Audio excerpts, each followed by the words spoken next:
Jangan biarkan itu dicuil oleh setan dari hatimu.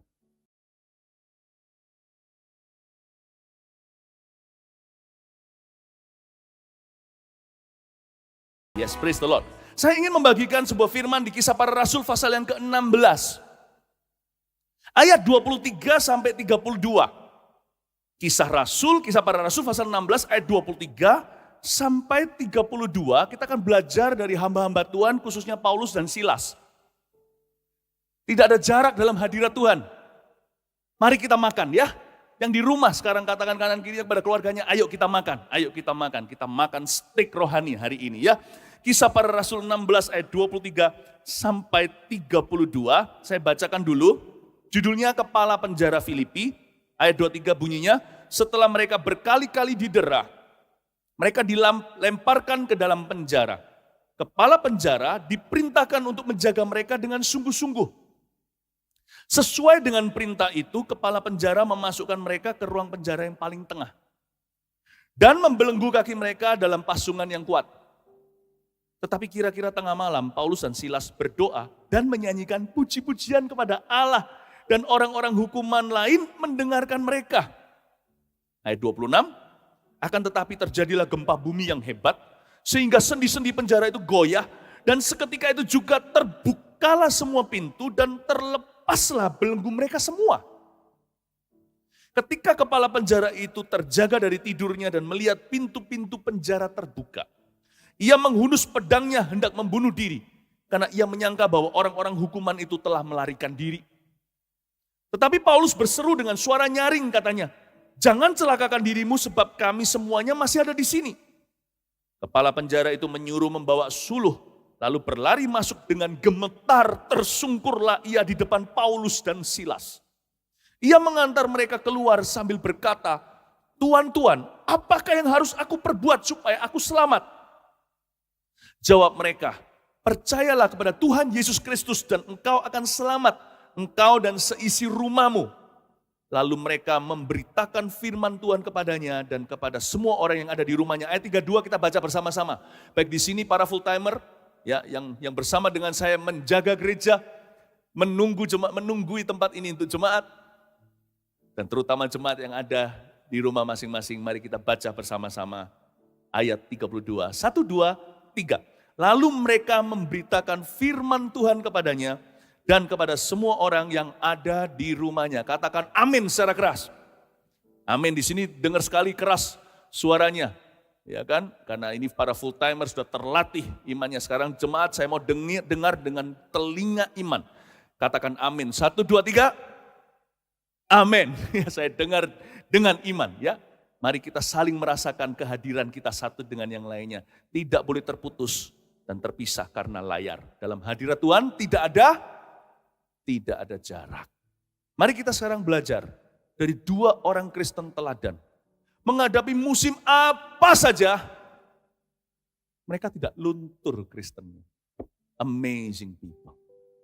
Paulus Silas saya angkat topi, andai kata saya pakai topi sekarang saya angkat. Ini 2 orang Kristen banget. Kalau kita bilang Kristen sekarang ini agama. Kalau dulu Kristen itu bicara tentang iman. Bicara tentang karakter Kristus. Kristen sekali 2 orang ini. Kita lihat ayat 23. Rasul pun bukan perkecualian. Setelah mereka berkali-kali didera, mereka dilemparkan ke dalam penjara. Stop di sana.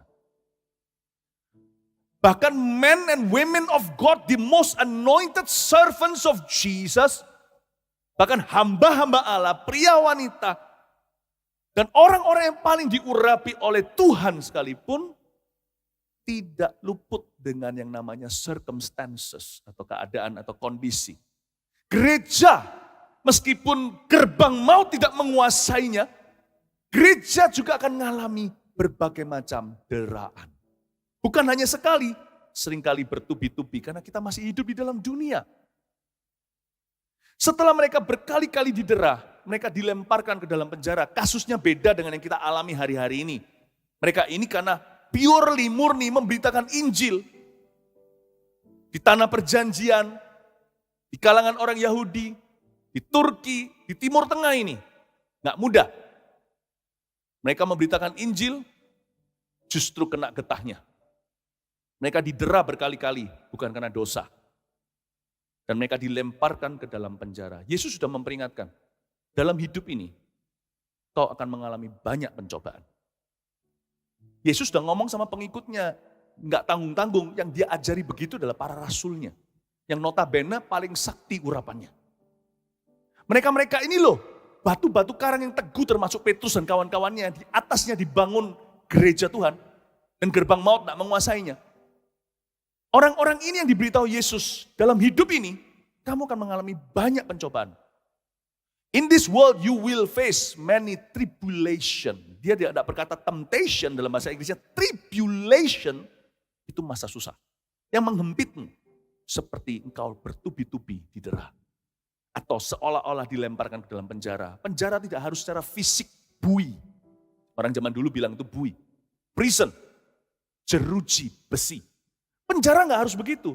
But whatever limits you, apapun yang merintangi atau yang membatasi ruang gerak kita, yang menghimpit iman kita seperti semak belukar padahal tadinya itu benihnya jatuh di tanah yang baik, tapi karena ada semak duri itu mencekik tanaman yang baru tumbuh. Susah iman itu bertumbuh, karena itu iman orang Kristen harus sungguh-sungguh.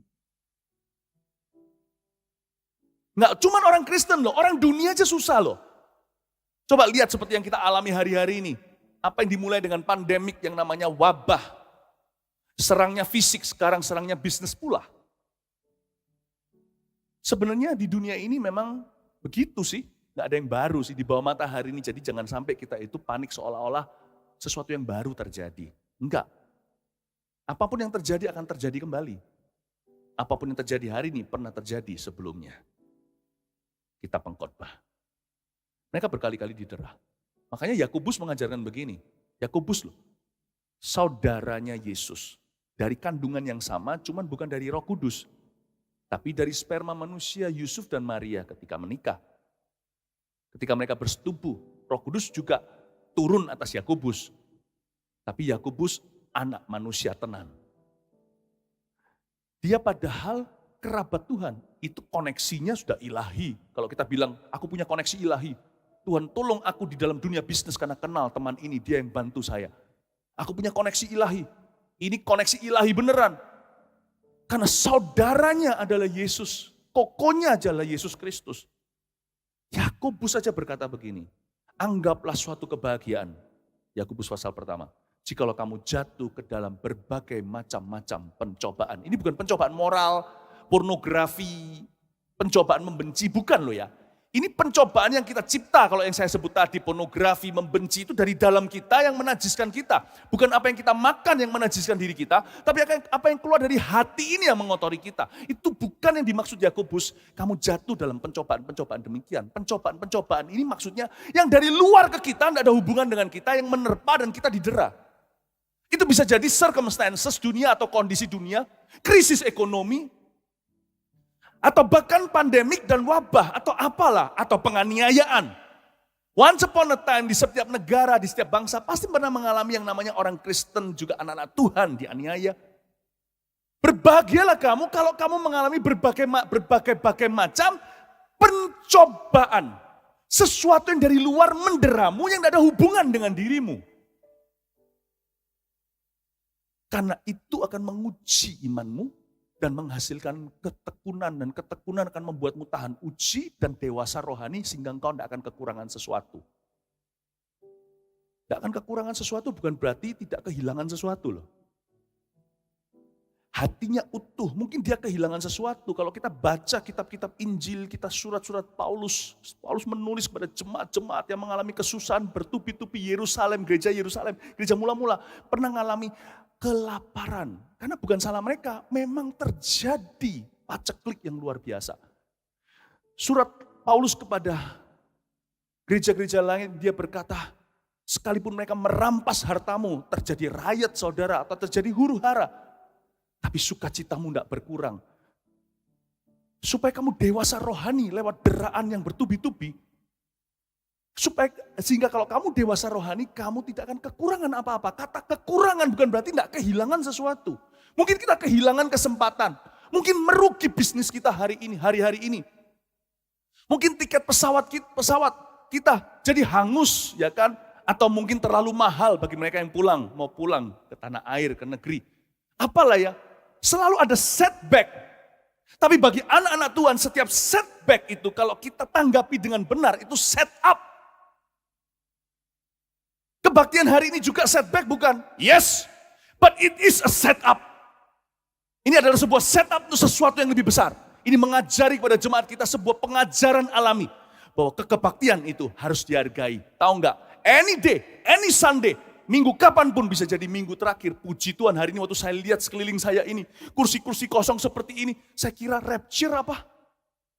Udahkah terjadi pengangkatan? Kan kita hari-hari ini lagi bahas wahyu. Oh enggak, kalau terjadi pengangkatan saya pun enggak ada di sini.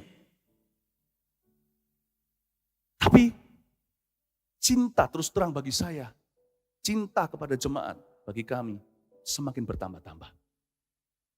Kalau dulu mengasihi, sekarang mengasihi plus merindukan. Anda juga pasti akan merindukan pengembalaan. Jangan biarkan itu dicuil oleh setan dari hatimu. Setback adalah setup untuk sesuatu lebih besar. Saya yakin ya, waktu kita ketemu lagi, what a party. Cinta akan rumah Tuhan akan menghanguskan. Kalau dulu ada orang yang suam-suam kuku, sekarang datangnya rela jauh-jauh atau lama-lama menunggu agar bisa masuk ibadah bersama-sama. Tadi komentar para full timer, Harun-Harunmu ini. Saya beritahu ya, saya buka rahasia tadi. Mereka sama-sama pada berkata, di antara mereka ada berkata seperti ini. Wow, kami ini beruntung. Memang seolah-olah kami yang harus menunggu. Kami harus menunggui. Kami harus berkorban ada di sini. Tapi cara pandang mereka beda. Mereka berkata, kami beruntung. Sementara yang lain online. Kami bisa kebaktian saat ini live. Itu, dengar tepuk tangannya. Oh yes. It's okay, we're waiting for you. Laipah, nanti segera kita akan berjumpa kembali. Puji Tuhan ya. Itu dia. Ya, kami yang setback ini adalah sebuah setup. Mengajari sesuatu yang berharga. Salah satu yang paling berharga adalah touch. Rasanya tadi waktu ketemu satu dengan yang lainnya, padahal ini di seluruh ruangan cuma 3%. Memang karena kami tidak izinkan, cuma hanya para full time staff. Waktu ketemu tuh rasanya kayak mau rangkul gitu loh, tapi kan harus menghargai himbauan. Jadi akhirnya dengan swadigap atau namaste atau cuma begini saja gaya orang Korea. Annyeonghaseyo. Atau sarangeo. Ya kan? Atau orang Jepang juga begitu kan. Ohayo gozaimasu. Kalau cewek, ohayo gozaimba. Tapi rasanya ya kan, setuju kan rasanya kayak, enggak tahan. Aku mau rangkul orang itu. Tapi jangan dulu deh. Menghormati himbauan bukan karena ketakutan. We have to respect our government.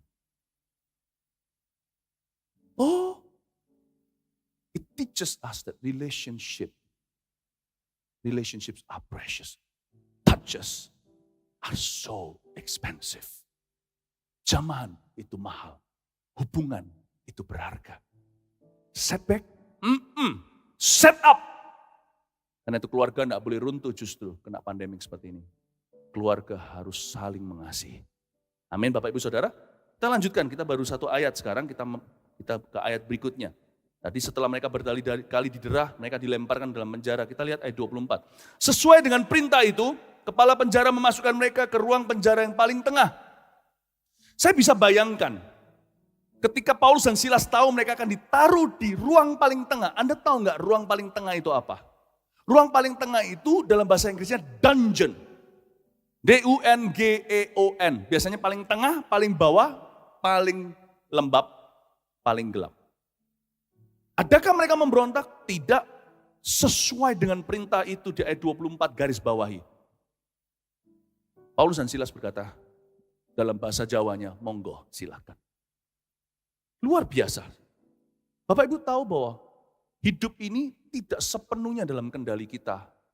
Bagaimanapun kita diurapi Tuhan. Sometimes terjadinya alam semesta. Sometimes terjadinya karena orang lain. Sometimes terjadi seolah-olah kita ini orang perintahan. Keadaan boleh memerintah fisik kita. Hati tetap kita yang jaga dalam segala waspada. Apa yang terjadi kepada kita Itu hanya menceritakan sebagian kecil kehidupan kita. Apa yang terjadi di dalam kita, itu wewenang kita. Apa yang terjadi terhadap kita, itu satu perkara. Tapi bagaimana kita meresponinya, itu mendefinisikan hidup seperti apa yang Anda miliki. Sesuai dengan perintah itu, kepala penjara memasukkan mereka ke ruang penjara yang paling tengah. Saya yakin Paulus dan Silas tidak memberontak. Tapi lihat ya, apa yang terjadi. Setelah mereka diperintahkan ke ruang penjara yang paling tengah, mereka membelenggu kaki mereka dalam pasungan yang kuat. Katakan membelenggu kaki mereka. Katakan dengan keras, membelenggu. Katakan membelenggu kaki mereka. Katakan dalam pasungan. Anda tahu pasungan yang kuat itu seperti apa? Kalau orang dipasung itu nggak enak, itu pasti membunuh backnya atau punggungnya akan sakit luar biasa. Itu sangat buruk buat tulang punggung karena dibelenggu berarti kaki jadi tangan, tangan jadi kaki. Kan dibelenggu itu 4 begini, lalu ditutup dengan 4 lubang, lalu semua ke depan gini. Sakit sekali, itu posisi tidak enak. Itu posisi memang untuk menyiksa para tahanan dengan waktu supaya punggung mereka retak. Posisi paling tidak enak adalah dibelenggu dengan pasung. Itu hukuman yang pelan-pelan namun sakit sekali. Bapak Ibu Saudara, semalam saya dapat mimpi. Saya cerita mimpi saya ya. Semalam saya mimpi, dalam mimpi saya melihat, loh kok 2 kaki saya itu kaki kiri. Dua kaki kiri, tapi sepatunya baru. Aneh sekali. Lalu saya dengar suara lari, saya bilang Tuhan, mana bisa saya lari dengan 2 kaki kiri? Gak bisa loh lari dengan 2 kaki kiri, gimana caranya? Kaki kiri kanan, kiri kanan, kiri kanan. Orang baris berbaris saja mengerti. Saya harus lari dengan 2 kaki kiri. Tapi Tuhan berkata, semua tergantung sepatunya. Bukan tergantung kakinya. Lihat sepatumu baru. Iya ya, itu adalah sepatu kerelaan, kasut kerelaan memberitakan Injil. Itu hati yang rela. Hati yang rela bukan cuma memberitakan Injil, hati yang rela hidup sesuai Injil. Seperti Paulus, saya tiba-tiba ingat Paulus dan Silas dalam mimpi saya ini. Saya ingat Paulus dan Silas, kaki mereka jadi tangan, tangan jadi kaki. Tapi Paulus dan Silas tetap rela hidup sesuai Injil. Lihat apa yang mereka lakukan. Mereka karaoke rohani, mereka nyanyi dan berdoa tengah malam lagi. Pada saat-saat kita merasa kedua kaki kita tiba-tiba kiri, ruang gerak kita dibatasi, segala sesuatu jadi sesak nafas. Apapun itu juga yang terjadi di luar kita, remember, itu tidak boleh menghalangi kita untuk hidup sebagai orang Kristen yang sungguh-sungguh. Kedua kaki kiri membelenggu kaki mereka dalam pasungan yang kuat. Saya melihat dalam mimpi saya, sepatu itu yang membuat saya bisa lari. Dan jadi dalam mimpi saya berlari kencang. Pernahkah Anda bermimpi lalu waktu Anda bangun Anda merasa capek sekali karena tadi barusan aja di dalam mimpi itu Anda berlari-lari. Saya bangun tadi pagi hampir-hampir berkeringat. Karena dalam mimpi saya sedang berlari kencang. Tapi anehnya saya berlari dengan 2 kaki kiri, tidak ada kanannya sama sekali. Saya ini bukan kidal, saya ini adalah orang yang tangan kanan lebih kuat, lebih besar, kaki kanan pula. Jadi bagi saya kehilangan kaki kanan itu sama dengan melumpuhkan. Hari ini Anda kehilangan apa yang melumpuhkan hatimu? Mungkin bisnis Anda goyang. Mungkin aktivitas berubah semua. Whatever it is. Gereja pun kena dampaknya. No. We are going to run with our left leg. Kita akan berlari dengan kaki kiri kita. Apapun terjadi, kita nurut himbauan sesuai perintah dan sebagainya. We will run in this vision. Kita akan terus berlari dalam visi ini. Tidak ada bisa menghentikan kita. Hati harus begitu. Karena semua tergantung sepatu. Tuhan memberi kita hati yang diperbaharui. Jiwa kita baru. Pikiran kita Roma 12 pun dibaharui dengan firman Allah. Mau 2 kaki kiri, gua tetap lari. Saya tetap berjalan. Visi tidak akan mati. Jadi jangan sampai izinkan visi untuk pekerjaan Anda sekarang detik ini meninggal dunia. Boleh sepi, imanmu harus penuh. Ingat tidak ada setback, setback adalah sebuah setup. Waktu para rasul turun dari perahu, mereka membenarkan jala mereka yang koyak. Tak lama kemudian Yesus berkata, bertolaklah ke dalam, tebarkan sebelah kananmu. Lalu mereka menangkap ikan begitu banyak, sampai beberapa perahu harus membantu. Dan ikan itu dihitung, 153. Dalam bahasa Ibraninya, 153 kedengaran seperti I am God, akulah Tuhan. Saya beritahu, jangan izinkan visi whatever in your life die today. What happens to you is one thing, satu hal. What happens in you is your problem. Apa yang terjadi di dalam dirimu itu urusanmu. Saya di malam saya mimpinya itu penuh dengan hikmat. Saya bangun tidur, iya ya Tuhan ya. Kayak hari-hari ini kita semua itu disuruh kakinya itu lari. Kaki kita itu suruh lari dengan kaki kiri. Tapi semua tergantung sepatu. Jangan perhitungkan kakimu kanan atau kiri, peduli amat. Yang penting sepatunya. Ngomong kanan kirinya. Kiri kanan peduli amat, yang penting sepatunya. Sepatunya dari Yesus. Sepatu itu ability, kemampuan. Sepatu itu adalah robotiknya sorga. Bioniknya. Sepatu itu membuat kita bisa berlari. Sepatu rohani yang sama yang dipasangkan pada Elia, dia bisa mendahului keretanya Ahab dengan kekuatan kuda. Maju ke sana sampai dulu sebelum Raja Israel itu. It's the shoes, not your legs. It's the shoes, not your legs. Makanya Tuhan tidak pernah berkata, senjatamu adalah kaki kerelaan. Memberitakan Injil, sebab kaki kita ini goyah, kaki kita ini rapuh. Manusia itu gampang berubah-ubah, gampang berubah setia. Manusia itu gampang menyerah.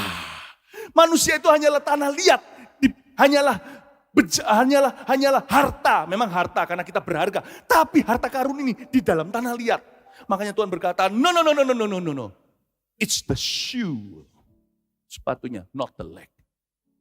Karena leg kakinya terbuat dari debu dan tanah. Sepatu itulah sorgawi. Sepatu lebih rendah, lebih bawah daripada kaki, bukan? Sepatu itu alas kaki. Berarti lebih bawah menginjak bumi sebelum ke kaki Anda. Bisnismu itu ada fondasinya. Keluargamu ada fondasinya. Karirmu ada fondasinya. Kesehatanmu ada fondasinya.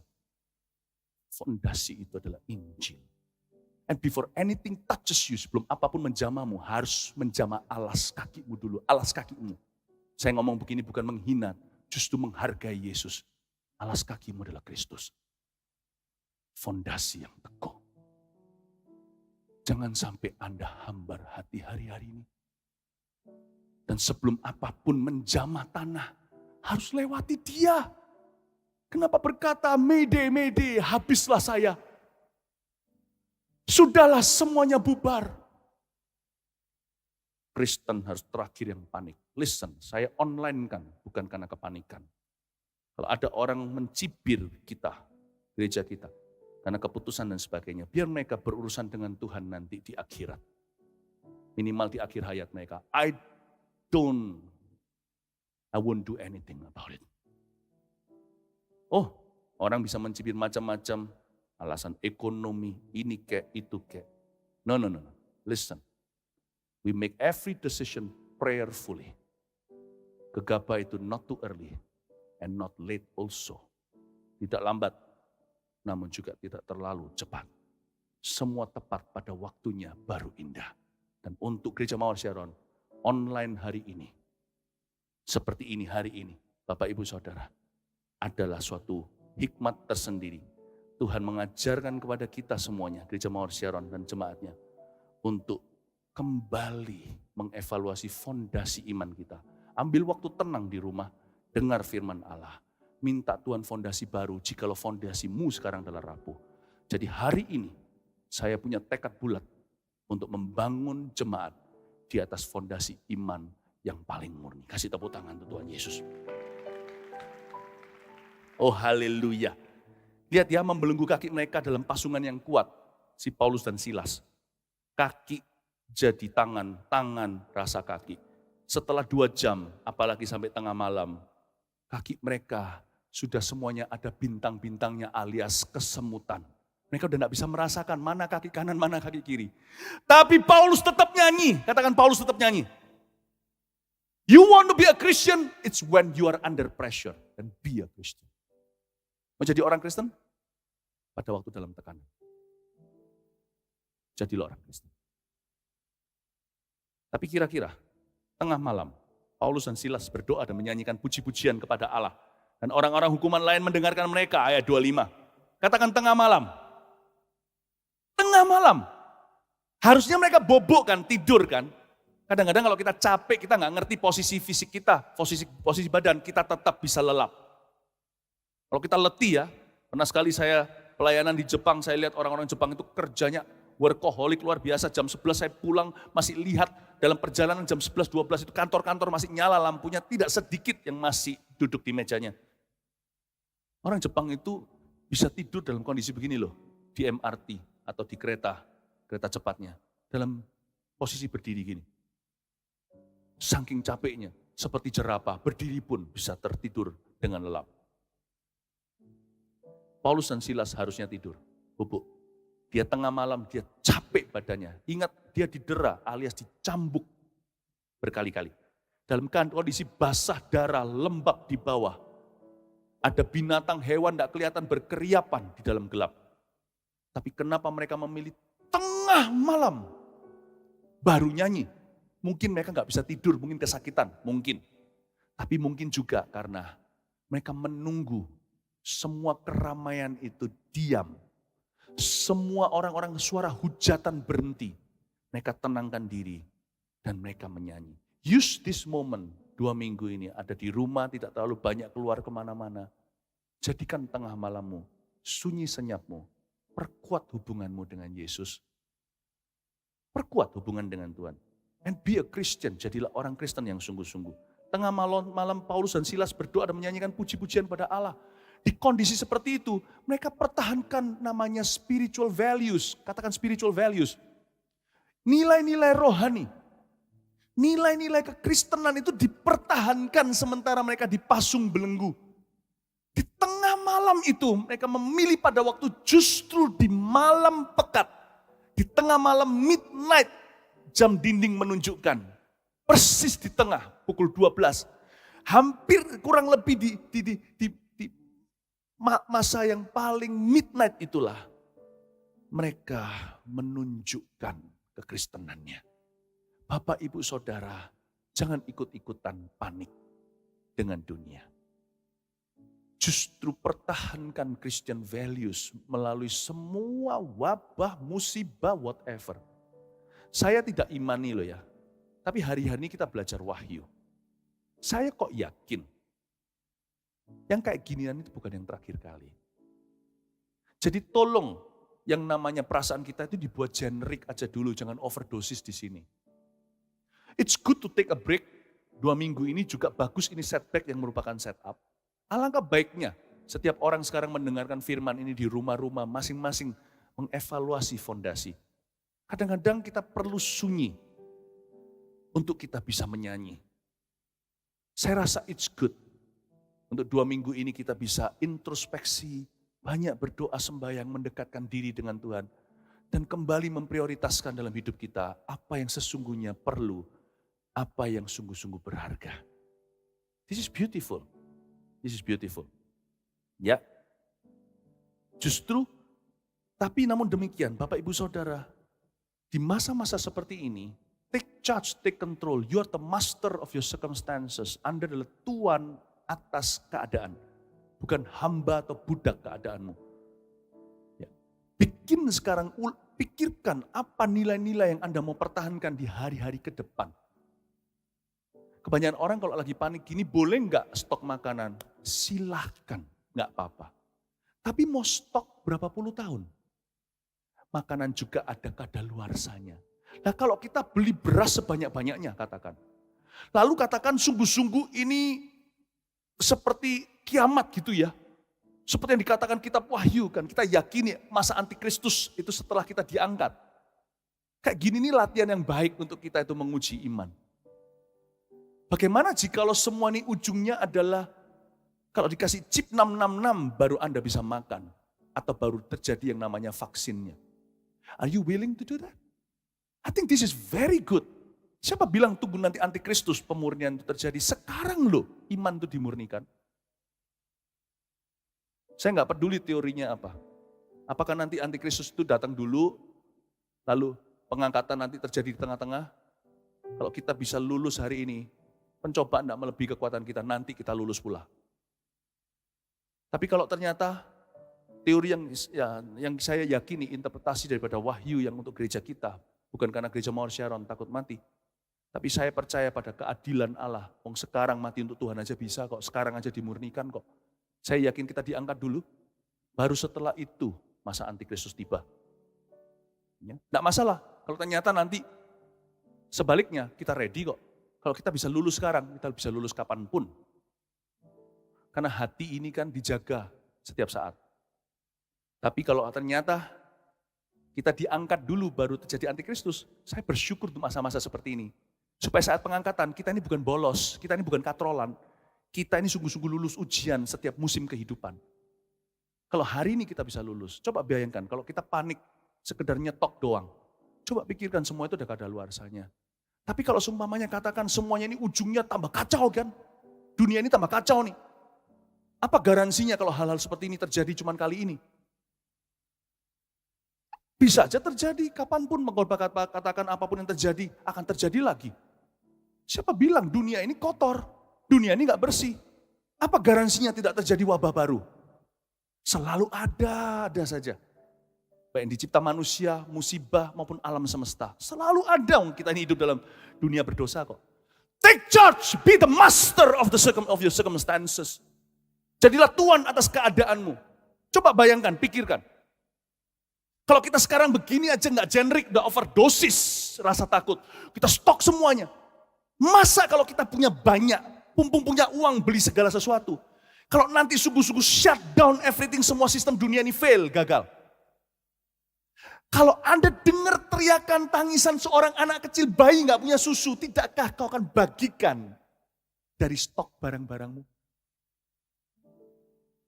Bisakah kita kalau dalam kondisi betul-betul apokalips, betul-betul kayak kondisi kiamat begitu, lalu kita lihat bayi yang mau menyusui, nggak ada susu tapi susu semua kita beli masuk ke lemari. Bisakah kita sebagai orang Kristen lihat bayi itu mati di depan kita? Dan susu kita di rumah cukup untuk semua anak-anak kita yang sudah tidak bayi lagi. The insanity of panicking.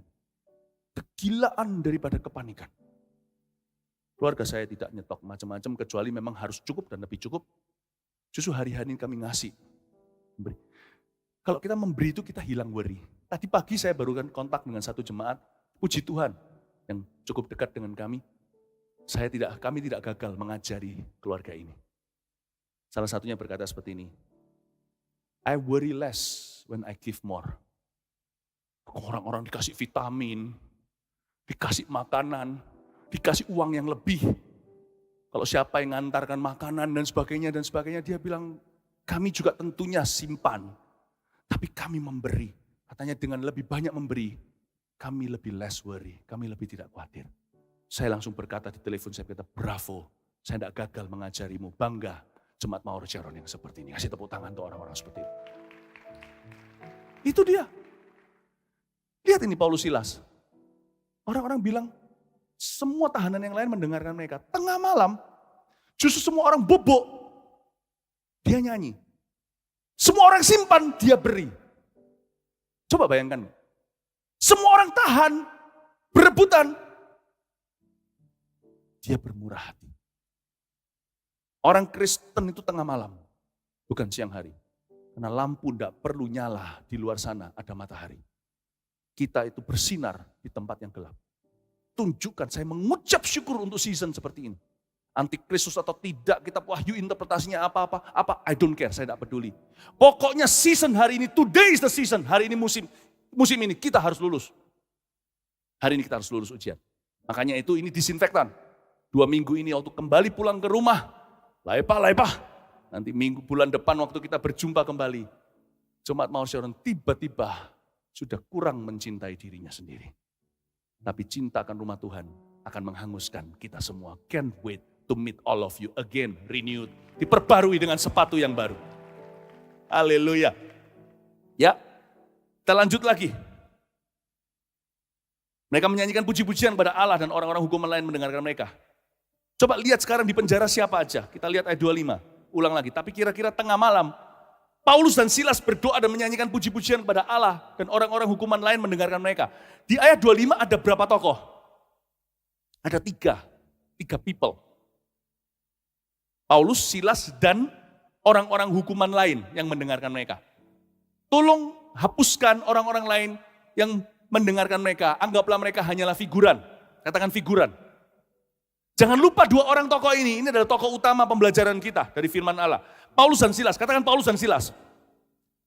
Tahu enggak Bapak Ibu Saudara, sebenarnya Paulus Silas bisa kuat nyanyi itu bukan cuma karena Roh Kudus, best friend mereka. Tapi friendship ini juga saling menguatkan. Paulus itu hoki. Pas ngalami itu di sebelah Silas. Kenapa? Karena Silas itu seorang nabi. Anda pelajari, kalau kita ketahui Silas itu adalah utusan Paulus, teman pelayan Paulus dalam missionary journey, dalam perjalanan misionarisnya. Silas itu juga seperti anak rohani, tapi sebenarnya kalau Anda baca baik-baik Silas di Perjanjian Baru, Silas adalah seorang nabi, katakan nabi. Paulus itu beruntung ngalami ini di sebelah Silas. Karena berada di dekat nabi, dia selalu diingatkan akan firman. Diingatkan akan janji Tuhan. Beruntunglah segala season musim hidup kita lalui di dalam dunia yang gonjang-ganjing ini bukan berhenti, tidak akan berhenti. Saya garansi akan lebih banyak hal-hal yang lain akan terjadi sekalipun kita tidak imani. Kayak gini kita nggak imani kan terjadi kan? Ada banyak hal yang kita tidak akan imani. Tidak imani juga akan terjadi. Tapi beruntunglah Anda kalau Anda berjalan bersama dengan Nabi. Saya tidak berkata Anda keluar sana cari Nabi. Gereja bisa jadi kenabian. Di saat-saat seperti ini, Paulus dalam sengsara susahnya, dia butuh orang yang menguatkan dia dengan mengingatkan terus akan firman Tuhan. Mulut Nabi itu penuh nubuatan. Mulut Nabi itu yang asli penuh dengan firman. Penuh dengan janji Tuhan. Jadi selama Paulus dibelenggu pasung seperti itu, dia kurenungkan firman-Mu siang dan malam. Ku pegang perintah-Mu dan ku lakukan. Engkau tahu ya Tuhan, tujuan hidupku hanyalah untuk menyenangkan hati-Mu. Mungkin digigit sama tikus karena ada lukanya kan. Tapi dia tidak merasakan sakitnya lebih besar. Karena Silas punya urapan lebih kuat. Mengingatkan dia akan firman-Ku. Renungkan firman-Mu siang dan malam. Ku pegang perintah-Mu dan ku lakukan. Engkau tahu ya Tuhan, gak apa-apa digigit sekarang. Tujuan hidupku, this is not the end of me. Ini bukanlah akhir daripadaku. Hanyalah untuk menyenangkan hati-Mu. Dia di Filipi. Paulus berkata, I must go to Rome. Aku harus ke Roma. Itu janji Tuhan untukku. I'm gonna come out of this jail. Disitulah dia mulai nyanyi. Gak mungkin diam-diam lalu iseng terus nyanyi. Pasti ada sesuatu yang kuat di dalam dia mendorong dia. Dari dalam dirinya mengalir aliran kehidupan. Memancar dari mulutnya, keluarlah melodi pujian. Silaslah penyebabnya. Justru jangan jauhkan diri dari orang-orang yang bisa kuatkan Anda dalam firman. CG jalan. Sel group kita jalan. Yang dihimbau pemerintah adalah kelompok besar supaya tidak mewabah. Saya sih yakin Mawar Sharon diluputkan. Katakan amin. Tapi kita harus menghargai. Kita harus selalu menghargai maksud baik orang-orang. Menanggung yang lemah itu berarti kita jangan sok kuat. Saya kuat.